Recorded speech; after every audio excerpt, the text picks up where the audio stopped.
चलिए दोबारा में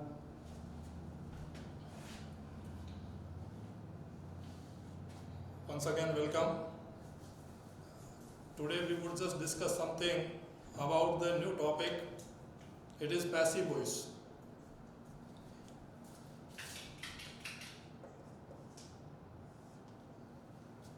एक टॉपिक जब हम लोग करते हैं पैसिव वॉइस बोर्ड की क्लास में 10th क्लास के अंदर 11th में भी और 8th 9th में भी टॉपिक लगातार बना हुआ है।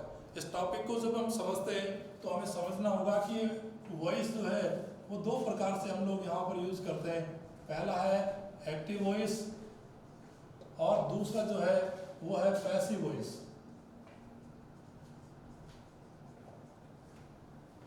कॉम्पिटिटिव एग्जाम के अंदर वाइस वर्सा पूछा जाता है, मतलब एक्टिव वॉइस से पैसिव वॉइस और पैसिव वॉइस से एक्टिव वॉइस। लेकिन जनरली एकेडमिक क्लासेस के अंदर active voice to passive voice ही क्वेश्चन पूछे जाते हैं। जब भी हम लोग एक एफर्मेटिव सेंटेंस का यहाँ हम लोग केवल चर्चा करेंगे आज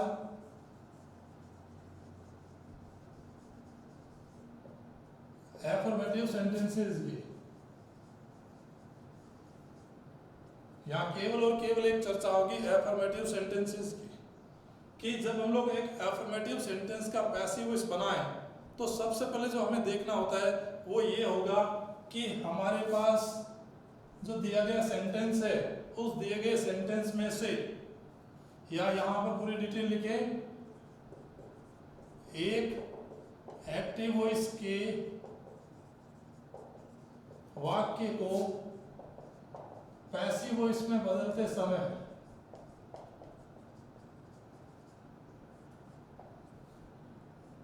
एक एक्टिव वॉइस के वाक्य को पैसिव वॉइस में जब हम लोग बदलते हैं तो कुछ बेसिकली हम लोग तीन काम करेंगे। यहाँ पर तीन काम कौन से होंगे? एक तो ये दिए गए वाक्य में से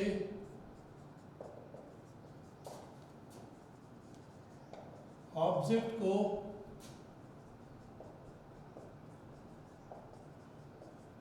आगे लाकर सब्जेक्ट बनाया जाता है।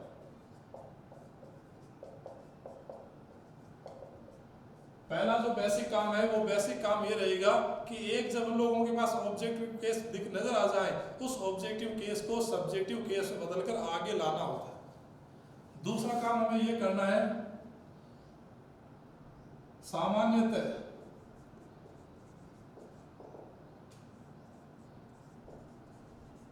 सब्जेक्टिव केस को ऑब्जेक्टिव केस में बदलकर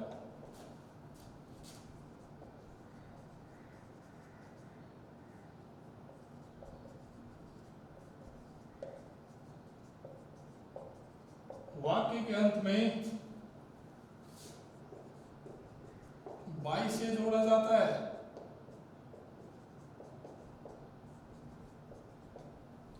ये कुछ दो एक्टिविटीज हम लोगों को यूज करनी पड़ेगी। इसके अलावा नंबर 3, पैसिव वॉइस में हमेशा वी थर्ड का प्रयोग किया जाता है। तीन कार्य हमारे पास यहां पर हो रहे हैं। कैसे करेंगे एक बार इनको समझने की कोशिश करते हैं। उसके पहले यहां पर हम लोग लेते हैं सब्जेक्टिव केस और यहां हम लोग लेते हैं ऑब्जेक्टिव केस। यदि आई आया हुआ है तो उसे पीछे ले जाकर मी में, इसी प्रकार से वी का जो ऑब्जेक्टिव केस है वो कहलाता है अस, यू का यू ही होता है। इसी प्रकार से सी आ जाए तो उसका हम लोग यहाँ करेंगे हर, ही आ जाए तो हम यहाँ यूज करेंगे हिम, और इट का इट ही रहता है, और लास्ट में आ जाए दे तो हम लोग यहाँ यूज करेंगे देम। ये एक छोटी सी टेबल हमें कंफर्म करनी पड़ेगी।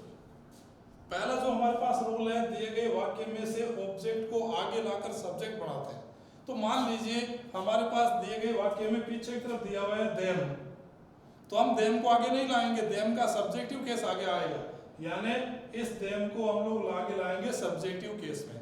इसी प्रकार से यदि हमारे पास हिम दिया हुआ है पीछे ऑब्जेक्टिव केस में, तो उसका सब्जेक्टिव केस हम बनाएंगे हिम का हो जाएगा ही। इसी प्रकार से बाकी के जो बच रहे हैं, यदि पीछे ऑब्जेक्ट हर दिया हुआ है तो उसका सी हो जाएगा, अस दिया हुआ तो वी, और वी दिया हुआ तो आगे लाकर उसे हम बदल देंगे आई में।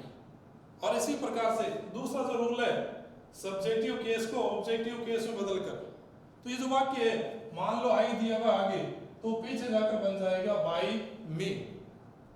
अब हमारे पास आता है कि स्ट्रक्चर कैसा हो।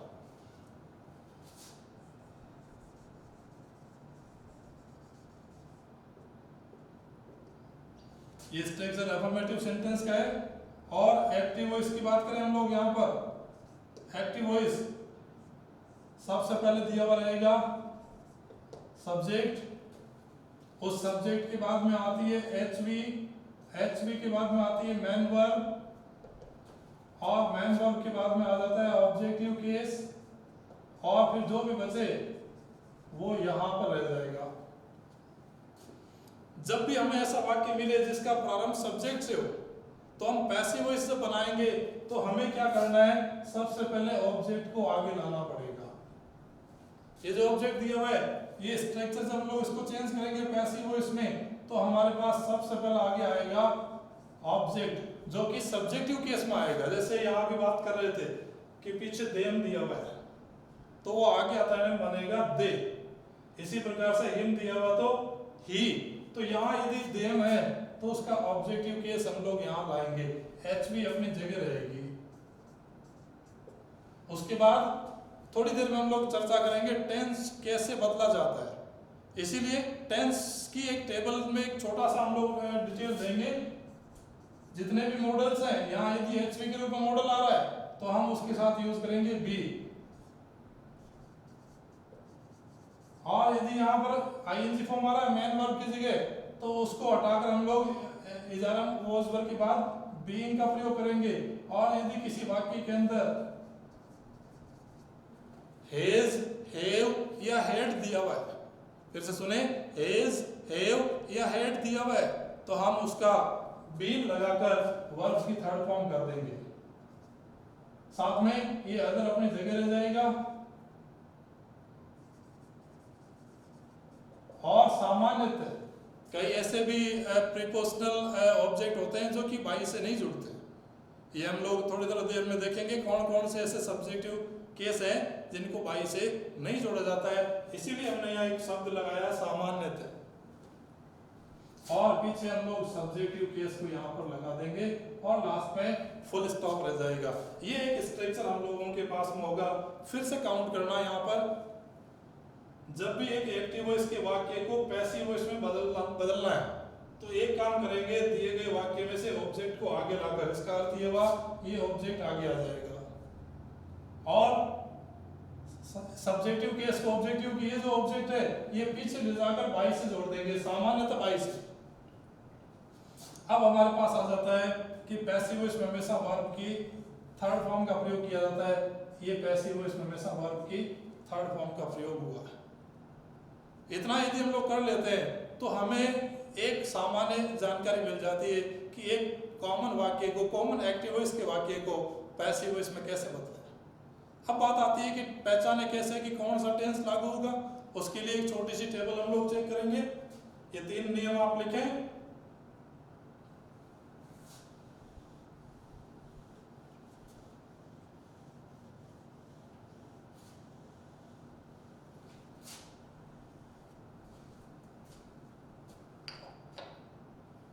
जब भी एक सामान्य वाक्य हम लोगों को दिया जाता है पैसिव वॉइस बनाने के लिए, उसमें हम लोग क्या करेंगे, सब्जेक्ट के बाद दी गई एचवी और मैन वर्ब को पहचानने की कोशिश करेंगे। वास्तव में प्रत्येक वाक्य के अंदर एचवी और जो मैन वर्ब है वही कहलाता है टेंस। यहां यदि हम लोगों ने पहचान कर लिया कि एचवी क्या दी हुई है या मैन वर्ब क्या दिया हुआ है, तो उसी के अनुसार हम उसे चेंज कर देंगे, बी, बीन, बीइंग या फिर वर्ब की थर्ड फॉर्म में। यहाँ यदि हमने ध्यान दे दिया तो हमारे पास ये टॉपिक कम से कम एफर्मेटिव सेंटेंस यहाँ क्लियर हो जाता है। अब बात आती है कि टेंस कैसे बदलें, तो इसके लिए एक छोटी सी टेबल में यहाँ और लिख देता हूँ।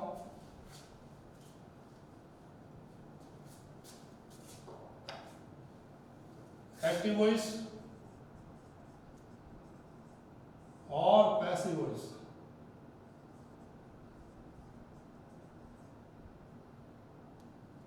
यदि हमारे पास दिए गए वाक्य के अंदर वी फर्स्ट आ जाए, एस या ईएस और हो, ध्यान दीजिएगा, या इसको और यदि हम लोग डिटेल में लिखें तो यहां हम लोग इसे यूं भी मेंशन कर सकते हैं,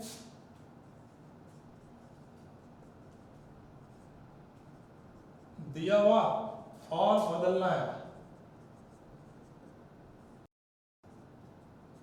ये अब यदि हमें यहां फोकस करना होगा, इस जगह पर हमें फोकस करना है, और जैसे हमने देखा यहां पर कि दिए गए वाक्य के अंदर वी फर्स्ट है, एस या ईएस और हो सकता है सब वर्ब के साथ में, तो हमें उसको हटाकर इज आराम और वर्ब की थर्ड फॉर्म बदलना है।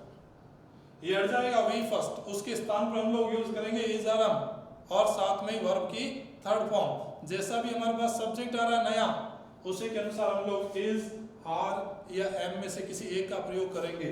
नंबर 2, वर्ब की सेकंड फॉर्म आ जाए तो वो हट जाएगा और उसकी जगह हम लोग यूज कर देंगे वॉज वर्ब प्लस वर्ब की थर्ड फॉर्म। ध्यान दीजिएगा, ये दोनों वी फर्स्ट और वी सेकंड इन जगह आएगा, एचवी मेन वर्ब की जगह। ये दो टेंस ऐसे हैं सामान्यतः जिनमें एक एफर्मेटिव सेंटेंस में एचवी का प्रयोग नहीं किया जाता है। दो टेंस ऐसे जिसमें एचवी का प्रयोग नहीं होगा, कौन कौन से? प्रेजेंट इंडेफिनिट टेंस और पास्ट इंडेफिनिट टेंस। इसके अलावा जितने भी हैं, यदि दिए गए वाक्य के अंदर इज आराम प्लस आईएनजी फॉर्म आ जाए, ऑलरेडी इज आराम और आईएनजी फॉर्म ऑलरेडी आ जाए, तो हम उसको चेंज करेंगे इज, आर, एम और आईएनजी लगाएंगे बीइंग प्लस वर्ब की थर्ड फॉर्म। ध्यान दीजिएगा, आईएनजी फॉर्म आई थी, वो आईएनजी हटाने के लिए हम लोग यहाँ बीइंग का प्रयोग करेंगे। सबसे पहले इज आराम यहाँ रहेगा और आईएनजी फॉर्म यहाँ रहेगी। हमें क्या करना है, इज आराम में से किसी एक को यहाँ रखते हुए बीइंग का प्रयोग करते हुए वर्ब को थर्ड फॉर्म बदलना है। ये कई वाक्य हम लोग नंबर 4 कर सकते हैं, वॉज वर्ब प्लस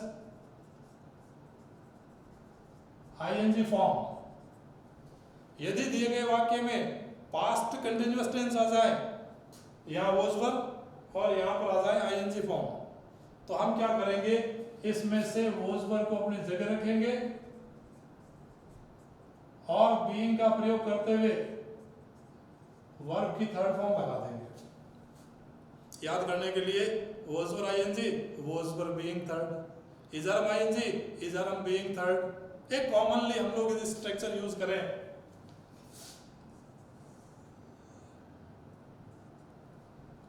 यदि दिए गए वाक्य में हेज हैव के साथ थर्ड फॉर्म आ जाए, हेज या हैव उनके साथ थर्ड फॉर्म आ जाए, तो हम क्या करेंगे, हेज हैव को अपनी जगह रखेंगे और बीइंग का प्रयोग करते हुए थर्ड फॉर्म कर देंगे। इसका अर्थ ये हुआ हेज हैव अपनी जगह रहेगा और बीइंग का प्रयोग करते हुए वर्ब की थर्ड फॉर्म लगानी है। नंबर जो नेक्स्ट आ जाता है 6 नंबर, वो आ जाए हेड प्लस वर्ब की थर्ड फॉर्म, यानी past perfect tense.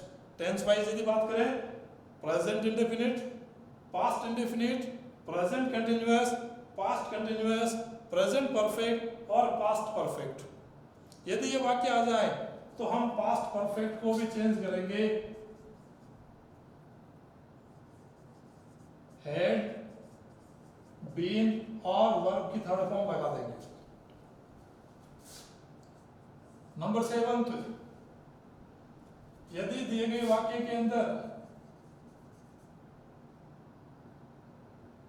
Shell, will plus V first आ जाए, या कोई भी मॉडल हो सकता है, जितने भी मॉडल्स हैं उनके साथ आती है वर्ब की फर्स्ट फॉर्म, तो यहां हम लोग कॉमनली यदि लिखना चाहें तो यहां मॉडल्स भी लिख सकते हैं।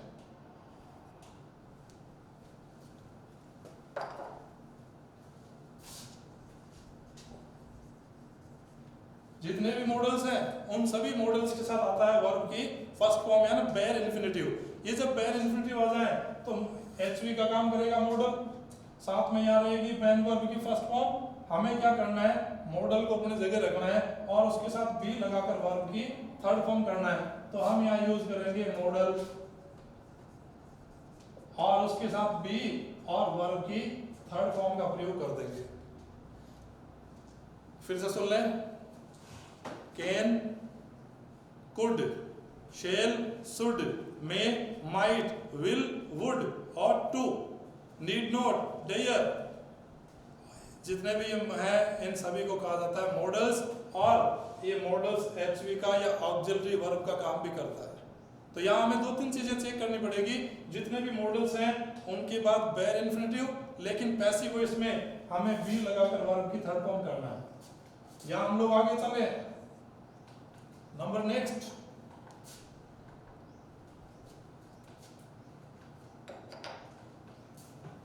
यदि प्रेजेंट इंडेफिनिट टेंस में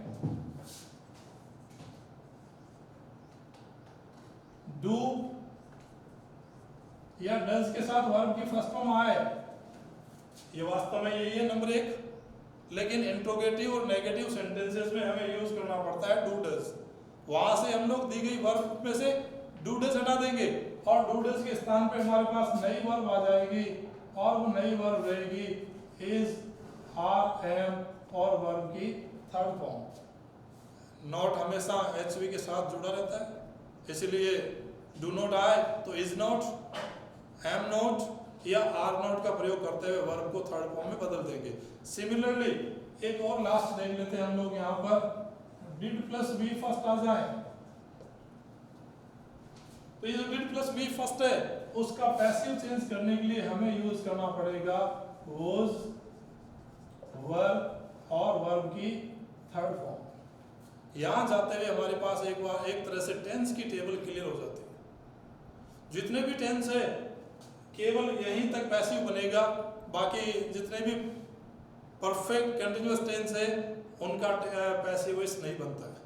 एक फ्यूचर कंटिन्यूअस टेंस उसका पैसिव वॉइस नहीं बनता है।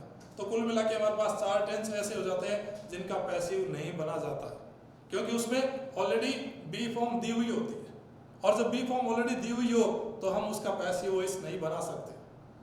एफर्मेटिव सेंटेंस में हमारे पास एक छोटी सी टेबल,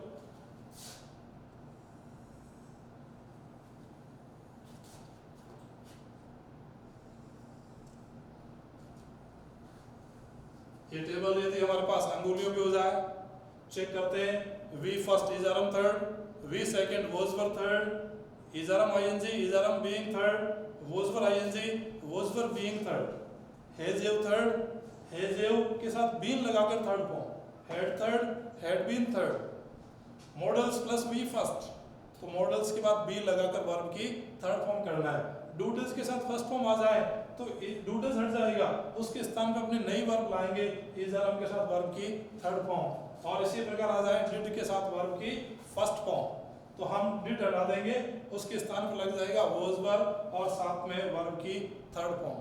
यदि इतना एक छोटी सी टेबल हमें याद हो गई तो at least we would be able to solve any of the affirmative sentence into passive voice। Check करते हैं, कोई एक क्रिया लेते हैं हम लोग,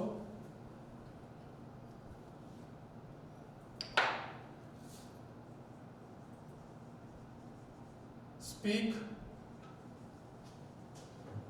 स्पॉक, स्पोकन, ये सब हमें आती है। स्पीक, स्पोक, स्पोकन पहचानने का काम आपका रहेगा। एक सेंटेंस लिख रहा हूं मैं यहां पर,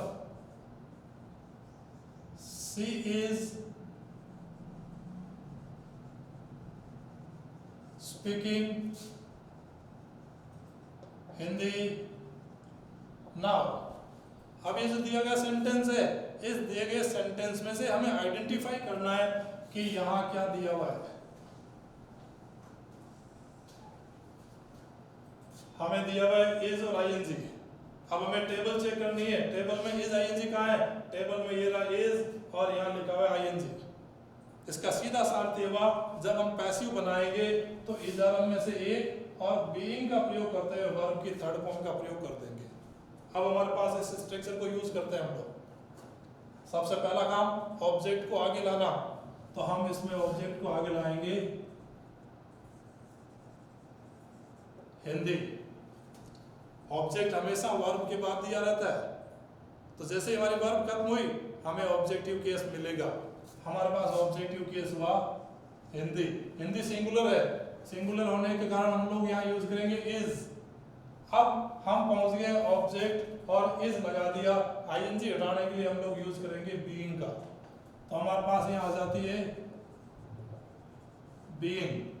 अब बीइंग हट गया आईएनजी, अब हमारे पास बचा हुआ है स्पीक। उस स्पीक से हमें थर्ड फॉर्म में जाना है स्पोकन, और हमारे पास यहाँ आ गया स्पोकन। बचा क्या नाउ, ये अपनी जगह रहेगा और इस सी को पीछे ले जाएंगे तो यहाँ पर रह जाएगा हर। यदि बाई हर नहीं भी जोड़े तब भी ये चलेगा, क्योंकि ये अनइम्पोर्टेंट सब्जेक्ट्स होते हैं या एजेंट्स होते हैं जिनको पैसिव वॉइस में जोड़ने की आवश्यकता नहीं होती। अब ये पैसिव कैसे बना? ये पैसिव बना हमने जब इसके अंदर पहचाना कि ये इजारम प्लस आईएनजी फॉर्म दिया हुआ है। पहचाना कि इजारम आईएनजी है, हम इजारम में से एक लेते हुए बीइंग का प्रयोग करके थर्ड फॉर्म लगा देंगे। इतने में हमारा पैसिव स्ट्रक्चर बन जाता है। एक सेंटेंस और लेते हैं इसी वर्ब का। I spoke English yesterday। यहां पर हमें चेक करना है कि हमारे पास कौन सी वर्ब दी हुई है। स्पीक, स्पोक, स्पोकन, तो हमारे पास यहां दी हुई है second form. Speak, spoke, spoken हमें दिया हुआ है सेकंड फॉर्म। इसका अर्थ ये हुआ हमारा पैसिव ऐसे बनेगा, सेकंड फॉर्म हटेगी, सेकंड फॉर्म के स्थान पे हम यूज करेंगे वॉज वर्ब और साथ में रह जाएगी वर्ब की थर्ड फॉर्म। अभी भी पहला काम वही करना है, ऑब्जेक्ट को आगे लाना है। चेक कीजिएगा, यहाँ हमारे पास जो इंग्लिश है वह हम लोगों का ऑब्जेक्ट हो जाएगा इंग्लिश। अब सेकंड फॉर्म होने से हम वॉज वर्ब थर्ड करेंगे, तो इंग्लिश आगे आ गई। यहाँ वॉज का प्रयोग करेंगे क्योंकि इंग्लिश एक वचन है वॉज। दो टेंस ऐसे जिसमें बी, बीइंग या बीन नहीं लगता है, प्रेजेंट इंडेफिनिट और पास्ट इंडेफिनिट, तो इसमें हम लोग डायरेक्ट थर्ड फॉर्म का प्रयोग करेंगे। तो इंग्लिश वॉज स्पोकन, बचा क्या यस्टरडे, ये अपनी जगह रह जाएगा। और इस आई को पीछे ले जाएं तो यहाँ यूज हो जाएगा बाय बी। बिल्कुल स्ट्रक्चर कहीं पर भी चूक नहीं होगा, ये स्ट्रक्चर कंटिन्यू फॉलो होगा। एक और स्ट्रक्चर लेते हैं, number third sentence. You may join me soon. इस सेंटेंस को पहचानने की कोशिश करते हैं हम लोग। यहां दिया हुआ है मे और साथ में वर्ब की फर्स्ट फॉर्म। फिर से सुनना, can, could, may, might, shall, should, will, would ought to, need not, dare, ये सारे मॉडल्स कहलाते हैं। इन मॉडल्स के साथ आती है वर्ब की फर्स्ट फॉर्म। ऐसे में मॉडल्स अपनी जगह रहेगा, हमें यूज करना है वर्ब के साथ बी लगाकर third form. May be third, जब हम पैसिव बनाएंगे तो मे बी थर्ड का प्रयोग करेंगे। इस मी को आगे लाएंगे तो आई, मी का सब्जेक्टिव केस आई। अब आई के साथ में हम लोग यूआई जो में दिया हुआ है उसको और साथ में बी का प्रयोग करेंगे। इसका अर्थ ये हुआ आई हमने आगे लिया है, में हमारी मॉडल लग गया और उसके साथ बी। अब हमें चेंज करना वर्ब को थर्ड फॉर्म में। तो मैं बी ज्वाइंड, आई में बी ज्वाइंड, ये मी आगे चला गया तो बचा हुआ हिस्सा हम लोग लास्ट में लिख देंगे सून। और यहाँ हमारे पास सब्जेक्टिव केस लगाए तो ठीक है, नहीं तो कोई इसकी आवश्यकता भी नहीं है। 3 सेंटेंस हम लोगों ने बनाए सिर्फ और सिर्फ इन दोनों को पहचानते हुए। यदि हमने एचवी और मैन वर्ब पहचान लिया, एचवी और मैन वर्ब पहचान लिया तो हमें कोई दिक्कत नहीं आएगी पैसिव वॉइस को चेंज करने में। यदि हमें ये छोटी सी टेबल याद है, 9 पॉइंट याद है तो।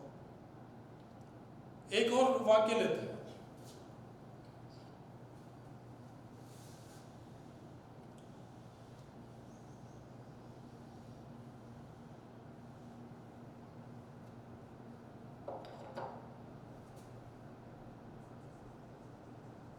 Ram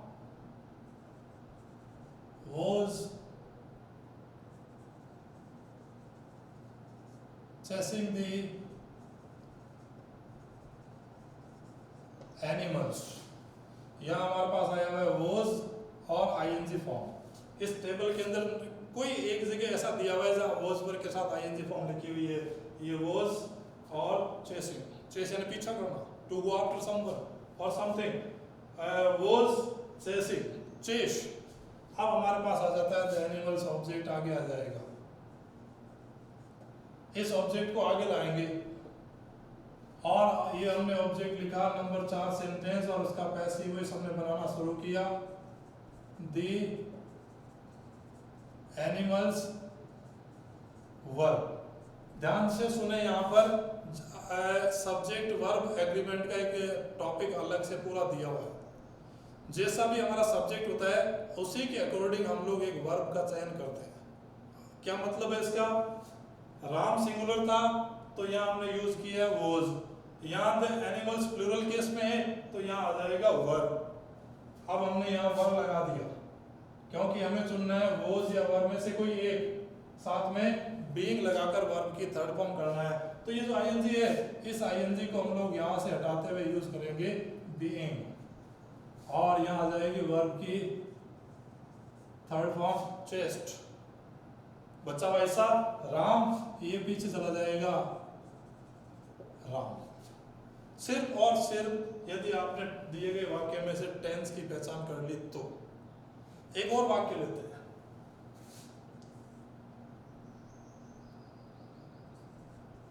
we have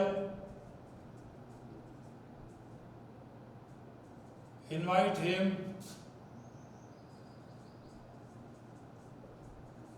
recently। have invited, have invited। अब हमें इसमें देखना है have invited कहाँ दिया हुआ है।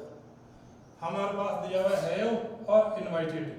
हमें has और have में से किसी एक को चुनना पड़ेगा। इसका अर्थ ये हुआ हम यूज करेंगे have been और थर्ड फॉर्म या has been थर्ड फॉर्म। कैसे? इस him को आगे लाएं।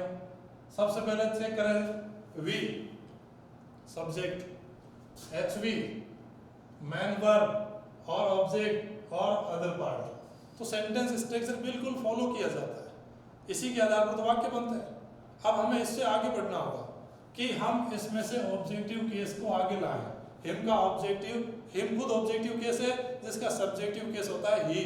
तो हम यहाँ यूज करेंगे पैसिव वॉइस में ही एक क्वेश्चन है इसीलिए हैव नहीं लगेगा, बल्कि यहाँ हम लोग यूज करेंगे हैज। तो ही हैज और पैसिव वॉइस बनाने के लिए बीन का प्रयोग और यहाँ वर्ब की थर्ड फॉर्म ऑलरेडी दी हुई है वो अपनी जगह रह जाएगा। ही हैज बीन इनवाइटेड और रिसेंटली फुल स्टॉप लगा दे। भाई एस की आवश्यकता भी नहीं है, इनको अनइम्पोर्टेंट एजेंट्स मानते हुए हटा दिया जाता है।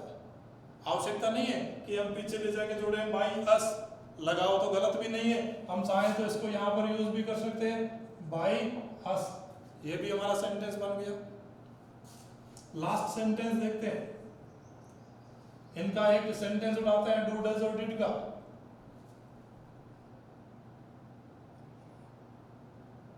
I did not written the book